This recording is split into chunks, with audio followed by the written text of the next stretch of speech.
Hi, this is Kyle DeRodes with Home Detective Property Inspections coming at you from a bathroom today. Wanted to point out one of the most common issues we find with the toilet. Often what we're seeing is that the toilet is not tight or secure down at the anchor bolts. So what can happen here is that the toilet is loose and it's wiggling around. It's actually sitting on top of a wax ring that it connects to the drain line with. If that toilet's wiggling around, it can break that wax ring apart and cause a leak.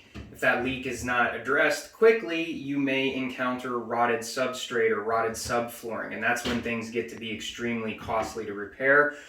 So what I wanted to give you quick advice on today is make sure that your toilet is actually tight to the floor, which this one here is. But if it is not, then make sure that you snug it down at those anchor bolts until it is tight.